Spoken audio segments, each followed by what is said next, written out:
un rebaño y un pastor para todos los fieles. Mis ovejas oyen mi voz, y yo las conozco y me siguen, y les doy vida eterna, y no perecerán jamás, ni nadie las arrebatará de mi mano. Juan capítulo 10, versos 27 y 28. Antes de empezar con esta meditación, permítanme hacer una oración. Padre Santo, Santo, Santo que estás en los cielos, te pedimos que derrames tu Espíritu Santo en este lugar y en todo hogar y en toda persona que aprecien esta meditación que estamos haciendo con respecto a tu voluntad y a tu ruego y oración que hiciste en el Getsemaní, para que todo tu pueblo sea uno solo, una sola grey y tú solo un pastor.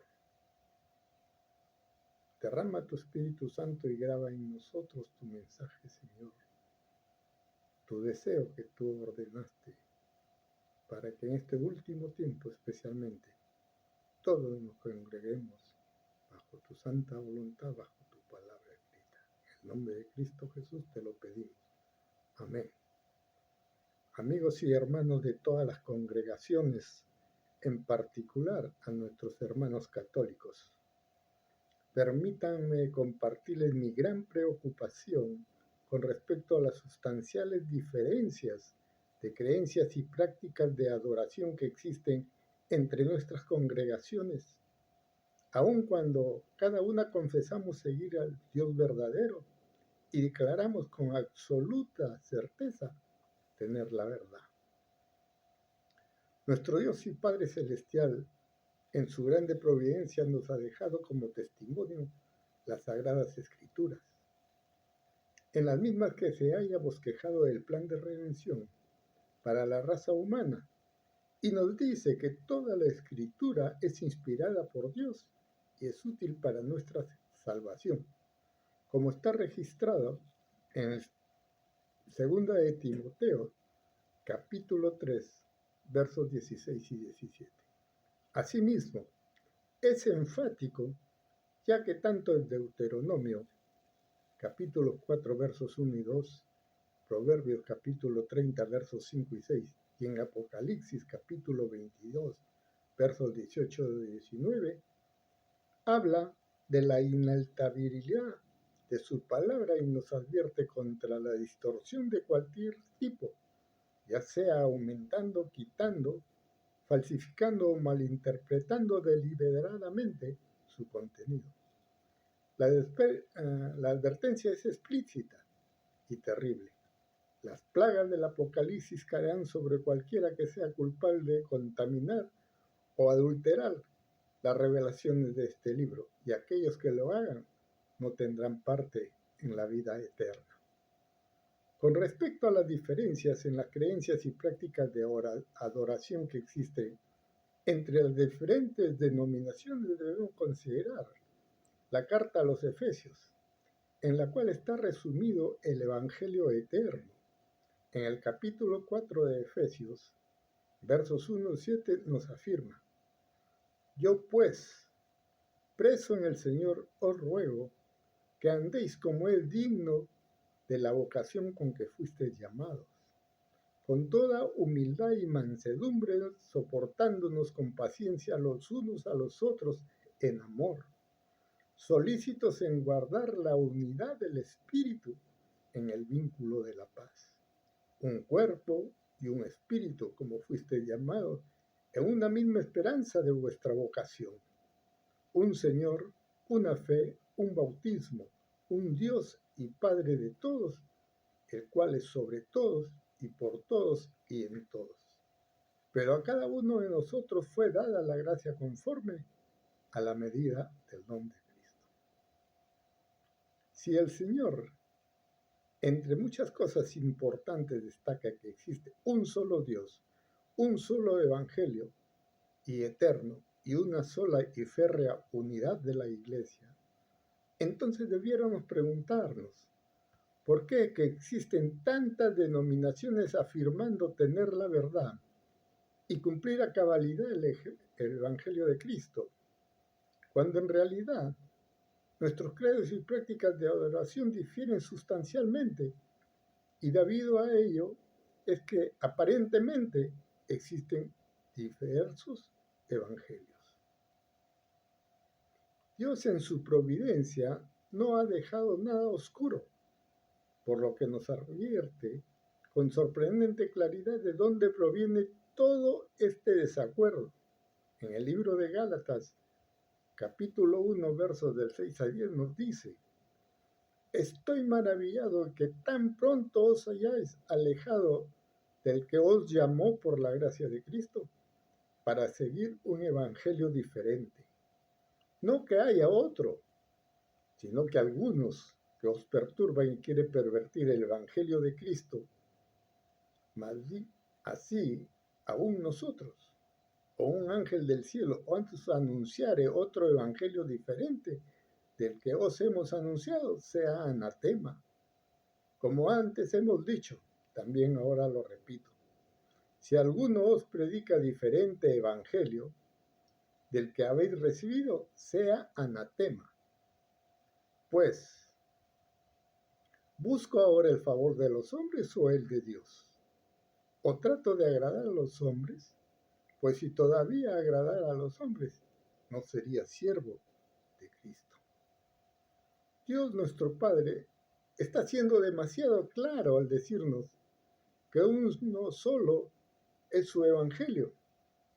Y si existen diferentes evangelios es por causa de algunos perturbadores que quieren pervertir el evangelio de Cristo. Y quienes escuchamos a los tales no somos sus siervos.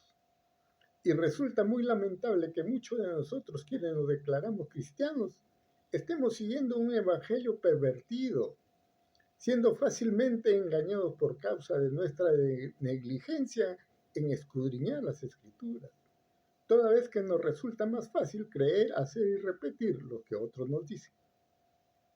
A estos perturbadores, Jehová los considera anatemas. El anatema o erem es una persona u objeto irrevocablemente devoto dedicado a lo mundano. Por lo tanto, implica en sí la idea de destinado a la destrucción. Como está en Números capítulo 21, versos 2 y 3, y en el libro de Josué, capítulo 6, verso 17. Y a los que siguen a estos perturbadores, nuestro Dios los amonesta en Jeremías 17:5, cuando nos advierte: así ha dicho Jehová, maldito aquel que confía en el hombre, que pone su confianza en la fuerza humana, mientras su corazón se aparta de Jehová. Con esta antesala, permítanme preguntarles: ¿qué concepto tienen de Dios y cuánto conocen de Él y de su voluntad? Acepta que la palabra de Dios es la constitución divina y la más alta norma para la vida del ser humano aquí en la tierra, a fin de prepararse para ser parte de la familia celestial. ¿De dónde viene tu cristianismo o de quién aprendiste a ser cristiano? ¿Te mostraron en qué consiste el plan de redención? ¿Has contrastado o comparado en forma personal y con la inspiración del Espíritu Santo si tus creencias y prácticas de adoración están conforme a la voluntad de Dios? Si en realidad te consideras un cristiano fiel, ¿estás dispuesto a obedecer todo lo que Dios te ordena en su palabra? Das por hecho que nos ha creado a cada uno de nosotros a su imagen, conforme a su semejanza, y que con la entrada del pecado lo perdimos, y que Dios se ha propuesto recrear su imagen en nosotros. El hecho de que nuestras y vuestras creencias y prácticas de adoración no sean las mismas nos lleva a concluir dos pensamientos importantes: o bien somos negligentes en tratar de conocer al Dios a quien decimos creer y solo creemos y hacemos lo que oímos de otros, o por el contrario, el Dios al cual tú y yo decimos adorar no es el mismo Dios. Y de ser así, desde ya es terriblemente preocupante. Si no adora a Jehová de los ejércitos, entonces, ¿a quién adoras? No sé si ustedes, pero yo estoy aprendiendo a conocer, confiar y obedecer al Dios de las Sagradas Escrituras. En ella, Él nos ordena dos mandamientos de suma importancia en la vida de cada creyente fiel. Primero, en Juan capítulo 5, verso 39, nos ordena, escudriñar las Escrituras, porque a ustedes les parece que ellas tenéis la vida eterna, y ellas son las que dan testimonio de mí.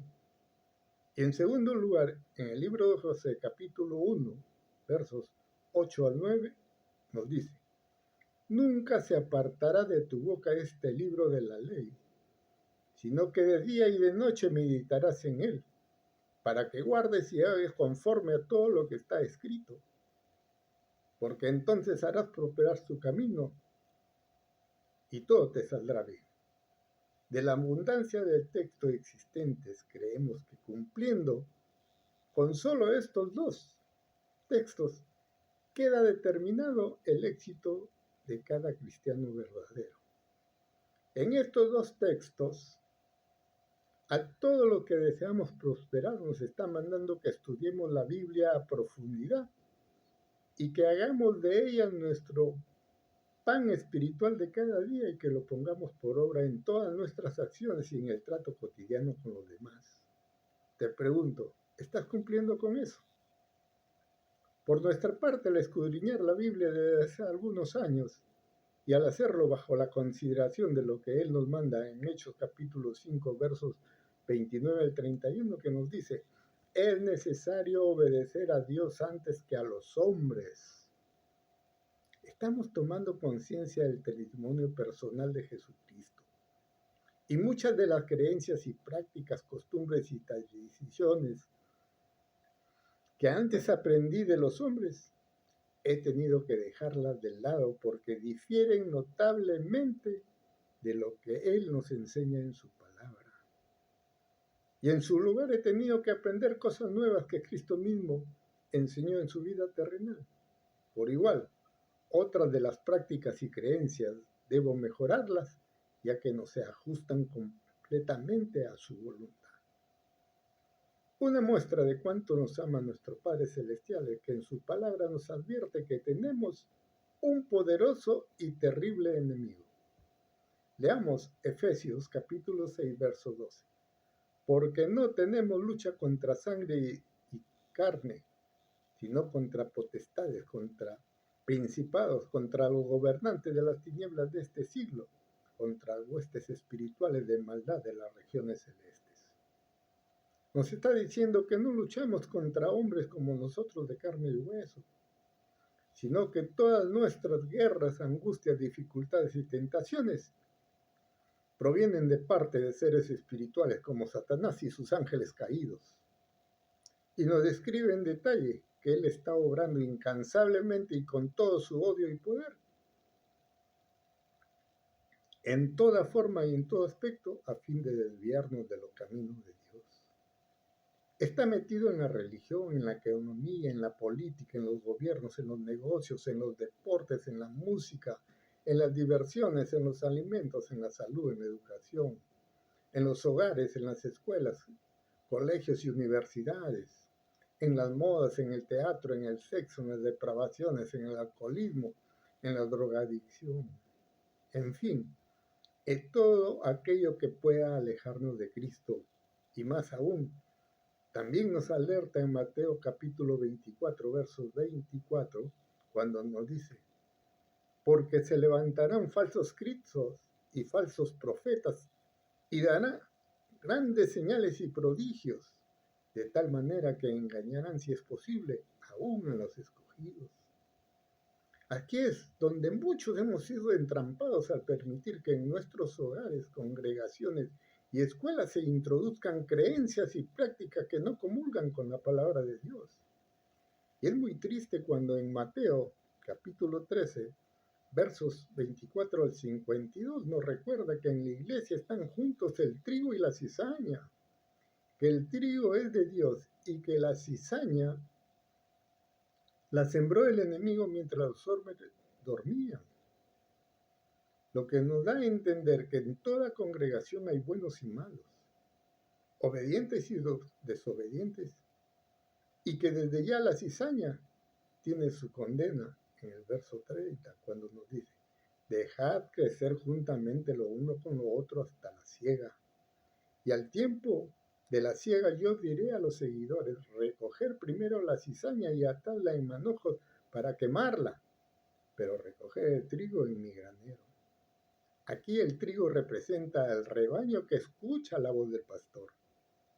Yo te preguntaría, ¿a cuál de estos dos grupos perteneces?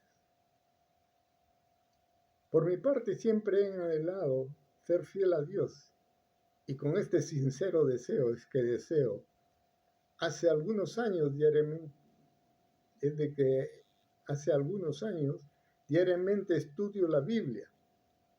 Si la Biblia de ustedes es la Biblia católica, esa es la Biblia que yo estudio diariamente. Y en ella he hallado cosas de valor eterno, cosas que están cambiando mi existencia, mi modo de vivir, de pensar y de actuar con respecto a mi relación con Dios. Por lo que deseo compartirle algunas de las creencias, prácticas y tradiciones que tuve que abandonar o enmendar, de acuerdo a lo que nos manda las Sagradas Escrituras. En mi infancia me enseñaron a adorar, venerar o a rezar a santos o ídolos como María, Martín de Porras, Rosa de Lima, la Cruz de Mutupe, entre otros. Y después de muchos años me sentí defraudado cuando hallé en la Biblia lo que está escrito en Éxodo capítulo 20, versos del 1 al 5, que dice: y habló Dios todas estas palabras diciendo: yo soy Jehová tu Dios, no tendrás dioses ajenos delante de mí. No te harás imagen ni ninguna semejanza en lo que está arriba en el cielo, ni abajo en la tierra, ni en las aguas debajo de la tierra. No te harás imagen. Hasta aquí fue suficiente para darme cuenta que estaba haciendo algo incorrecto ante los ojos de Dios. Pero aún hay más. Él continúa diciendo: no te inclinarás ni las honrarás, porque yo soy Jehová tu Dios, fuerte, celoso, que visito la maldad de los padres sobre los hijos hasta la tercera y cuarta generación de los que me aborrecen, y hago misericordia a millares a los que aman y guardan mis mandamientos. Y qué desilusión llegar a entender que Dios llama a los que me aborrecen a aquellos que no guardan sus mandamientos, motivo por el cual deberíamos ser muy cuidadosos en obedecerle, procurando no ofender a nuestro Dios. Y su orden cobra más seriedad cuando en Mateo capítulo 4, verso 10 nos dice: está escrito, al Señor tu Dios adorarás, solo a Él darás culto. Punto. No necesitamos nada más para ser agradables delante de Jehová. Y si todo esto no es suficiente, debemos tomar conciencia de cuán despreciables resultan los ídolos para Dios, según lo que nos dice en Jeremías 10, versos 3 al 5. Las costumbres de los pueblos no tienen valor alguno. Cortan un tronco en el bosque y un artífice lo labra con un cisel. Lo adornan con oro y plata y lo enfirman con clavos y martillos para que no se tambalee. Sus ídolos no pueden hablar. Parecen espantapájaros en un campo sembrado de melones. Tienen que ser transportados porque no pueden caminar. No les tengan miedo, que ningún mal pueden hacerles, pero tampoco ningún bien. Y en Éxodo capítulo 20, verso 23, nos dice: no me ofendan, No hagan dioses de plata, de oro, ni lo adoren. Aquí encontramos dos instancias bien definidas. No hagamos ídolos ni le adoremos. Aquí encontramos, como les repito, dos instancias bien definidas. No hagamos ídolos, ni menos lo adoremos. Pero solo con el hecho de hacernos ídolos o imágenes, ya estamos ofendiendo al Señor.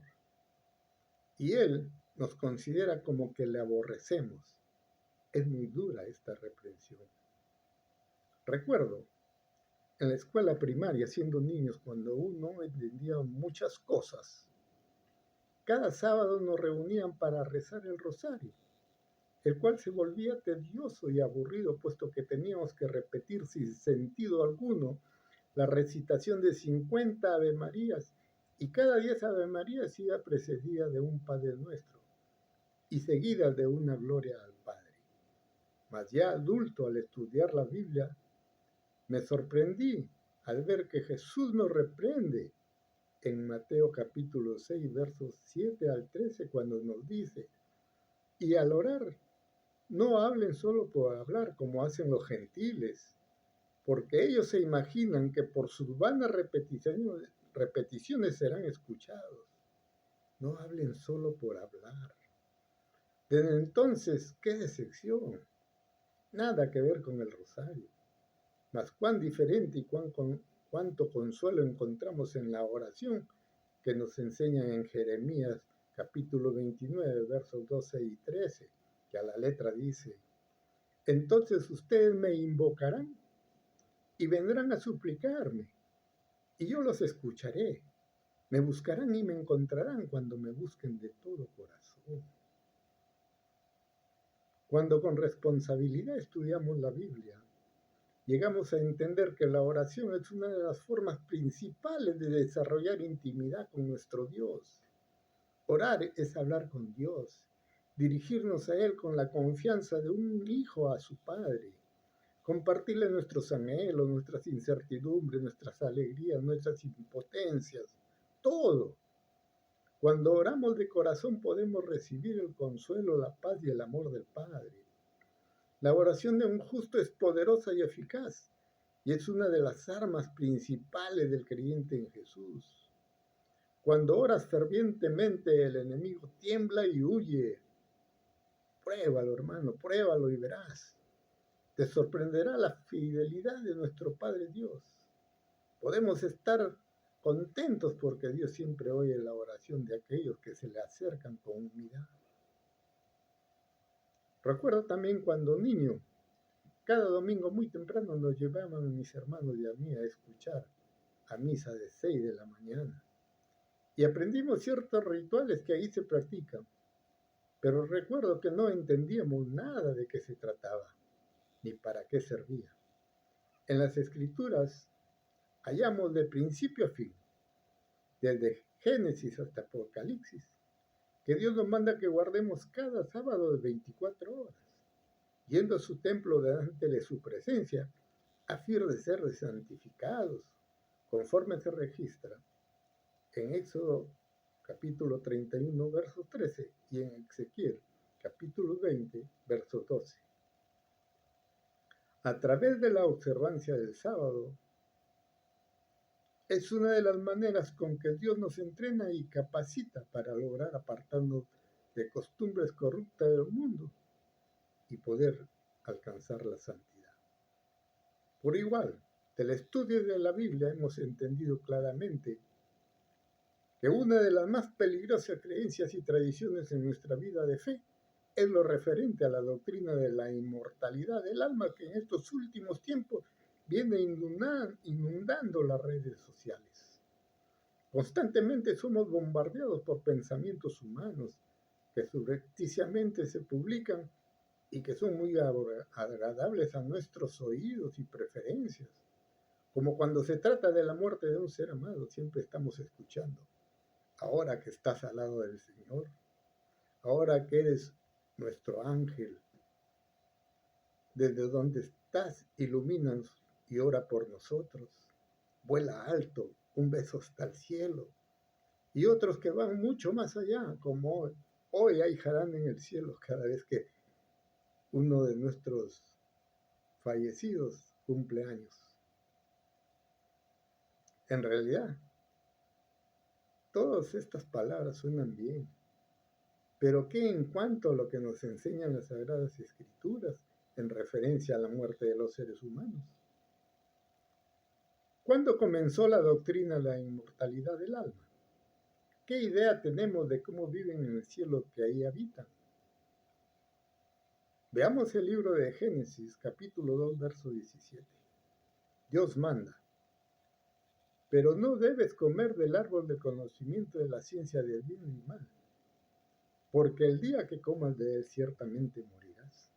Más tarde, Satanás le dice a Eva en Génesis capítulo 3, verso 4 al 6, no moriréis, sino que sabe Dios que el día que comáis de él serán abiertos vuestros ojos, y seréis como Dios sabiendo el bien y el mal. Dios nos dice que la desobediencia nos trae la muerte y Satanás lo refuta diciendo que no moriremos. Aquí tuvo su comienzo y hoy en día continúa su engaño haciéndonos creer que cuando nuestros seres queridos mueren van directamente a reunirse con Dios, no importando si su vida pasada ha sido tenebrosa o turbulenta. Aceptar esto es hacerlo mentiroso a nuestro Dios, ya que Él declara en la Biblia en Daniel 7 que habrá un juicio previo por el cual todos pasaremos, vivos y muertos. Sumado a esto, todo el Nuevo Testamento nos está hablando de arrepentimiento y conversión. Sí, debemos arrepentirnos y confesar en forma específica cada uno de nuestros pecados.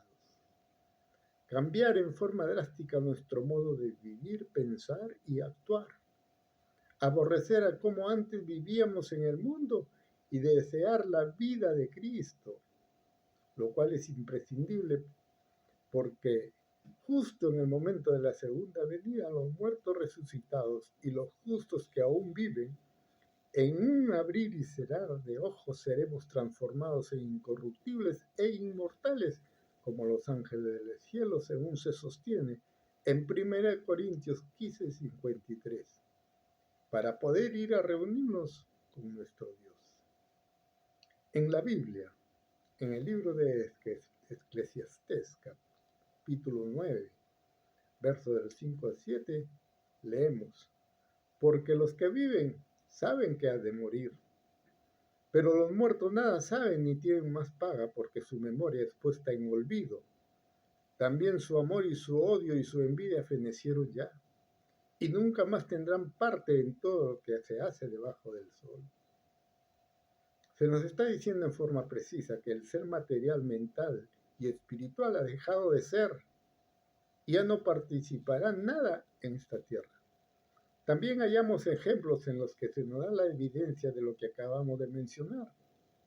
En Juan capítulo 11 hallamos la historia de la resurrección de Lázaro.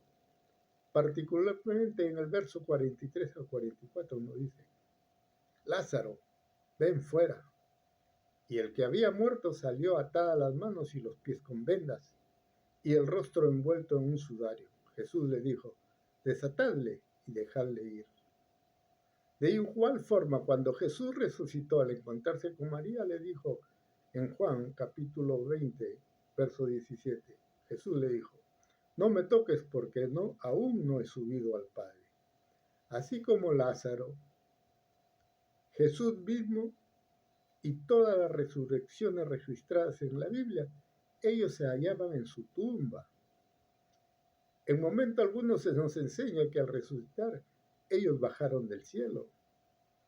Todo lo mencionado con respecto a donde se hallan los cadáveres está reforzado por la declaración del libro de Tesalonicenses, de Primera de Tesalonicenses, capítulo 4, versos 16 y 17, que nos dice, porque el Señor mismo con voz de mando, con voz de arcángel y con trompeta de Dios, descenderá del cielo, y los muertos en Cristo resucitarán primero. Luego nosotros los que vivimos, los que hayamos quedado, seremos arrebatados juntamente con los muertos resucitados en las nubes para recibir al Señor en el aire, y así estaremos para siempre con el Señor. Es muy sencillo darse cuenta que a la segunda venida de Cristo, todos los que murieron creyendo en Él serán resucitados en primer lugar, y junto con los fieles vivientes serán elevados en el aire a encontrarse con el Señor, para ir al cielo a morar en la presencia de Dios. Estas son unas pocas de las muchas costumbres y tradiciones con las que he tenido que luchar y vencer, las cuales las comparto con ustedes a fin de que en forma personal escudriñen las Escrituras, donde se haya registrada la voluntad de nuestro Padre Celestial.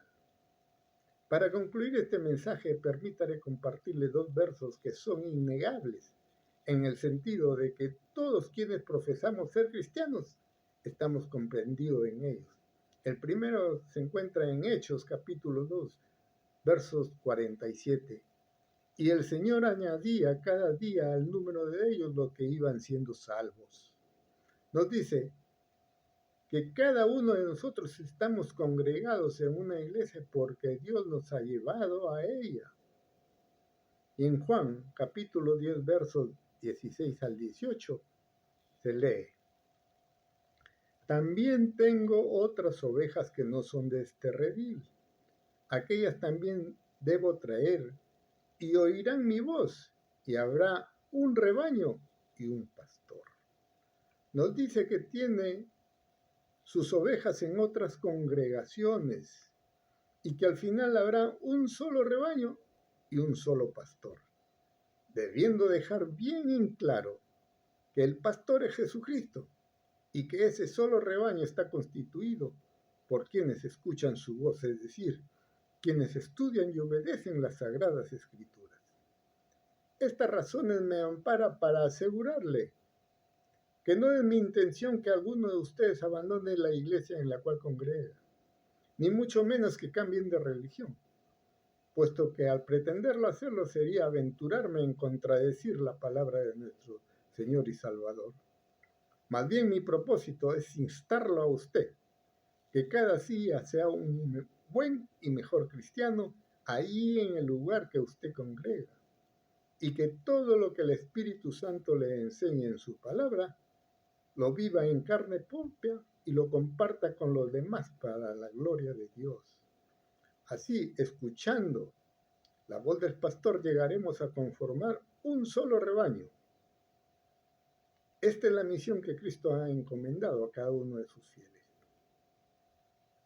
Para mayor afirmación, si desea saber sobre el origen de las diversas costumbres, prácticas y tradiciones, le recomiendo que use el Google, que nada tiene que ver con las Escrituras, y se dará cuenta que muchas de ellas provienen de usanzas paganas muy remotas que se han introducido en nuestras congregaciones y que vienen arrastrando a muchos alrededor.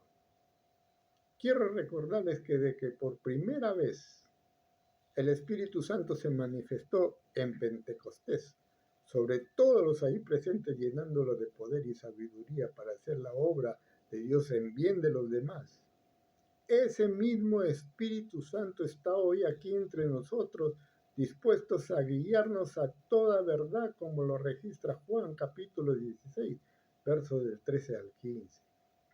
Debiendo aprovechar su ayuda, su poder, para llegar a entender si las prácticas y tradiciones que hemos aprendido en nuestro pasado vivir son conforme o no a la voluntad de Dios, teniendo siempre presente en nuestra mente y en nuestros corazones los que nos promete en Juan capítulo 8, versos 31 al 32.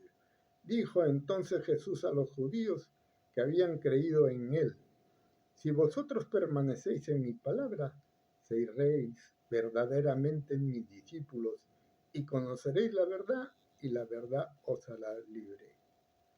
El propósito de este mensaje de hoy es que no obstaculicemos más nuestro camino hacia el Padre por medio de prácticas correctas de oración que Él mismo ha dispuesto, y no teniendo como mediadores a terceros agentes, cuando podemos llegar directamente a Él conforme Jesús lo declara en Juan capítulo 14, verso 6. Yo soy el camino, la verdad y la vida. Nadie viene al Padre sino por mí. Confiemos en Cristo cuando nos dice en 1 de Timoteo capítulo 2, verso 5, porque hay un solo Dios y un solo mediador entre Dios y los hombres, Jesucristo, hombre. Y en Hechos capítulo 4, verso 12, y en ninguno otro hay salvación, porque no hay otro nombre bajo el cielo dado a los hombres en quien podamos ser salvos. Miremos al apóstol Pablo. Él pertenecía a la iglesia judío-romana, que iba persiguiendo a los verdaderos cristianos, a los fieles de Cristo, y los llevaba hasta la muerte. Pero cuando tuvo un encuentro personal con Cristo, a él se le mandó que escuchara todo lo que se le ordenaba por la iglesia cristiana. Hagamos también lo mismo. Tengamos un encuentro personal con Jesús y que sea Él, a través de su Espíritu Santo, quien es su representante en esta tierra, que nos diga qué es lo que debemos hacer, que nos indique si nuestras prácticas, creencias y tradiciones están conformes a su voluntad. Porque de repente nosotros somos sinceros en lo que creemos, en lo que se nos ha enseñado, pero no estamos caminando el camino correcto, no estamos caminando conforme a Cristo. Elevo mis oraciones para que este mensaje llegue a oídos de muchos corazones receptivos y tiendan sus manos para empuñar la palabra de Dios, y que al igual que Cristo Jesús podamos derrotar al enemigo con un escrito está, como está registrado en Mateo 4, teniendo la plena seguridad de lo que Cristo promete. También tengo otras ovejas que no son de este redil, y también ellas debo traerlas. Ellas me obedecerán y formarán un solo rebaño y un solo pastor. Esa ha sido y es la voluntad de Cristo Jesús, como orara en el Getsemaní, por la unidad y la unanimidad de su iglesia. Nuestro Dios y Padre nos bendiga abundantemente.